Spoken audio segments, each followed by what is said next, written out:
مرحبا، شلونكم حبايبي؟ هنا عندنا كوب طحين وكوب حليب، راح نسوي حلاوة شوكولاتية. هنا نضيفهن هسه،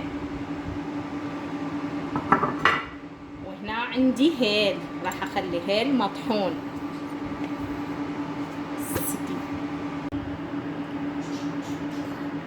هسه هنا عندنا كوب طحين وكوب حليب وهيل مطحون، وهنا نفس القياس اللي غست بيه الطحين والحليب، كوب زيت.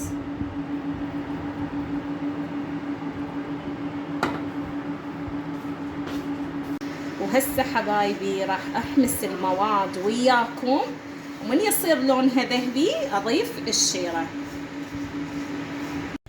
وهسه حبايب كملت حمس، هذا لونها اللي اني اريده. هسه راح نضيف الشيرة اللي هي متكونة من كوبين سكر وكوب واحد مي. وهسه نضيفها تدريجيا.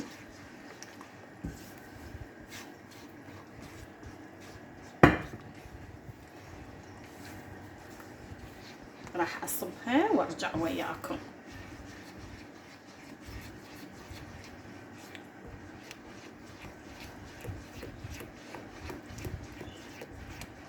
شوفوا حبايبي كملت هنا، هسه كملت.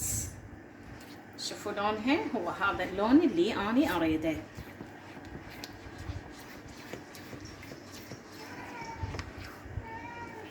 حبايب قلبي كملت، راح اصبها وشوفوها.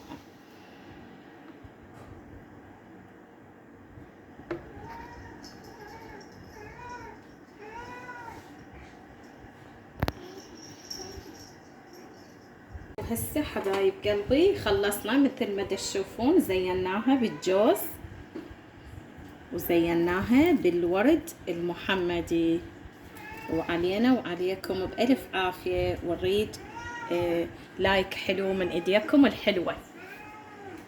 هسه حبايبي شوفوا هاي النتيجة النهائية، حلاوة شوكولاتية. هذا القوام اللي احنا نريده.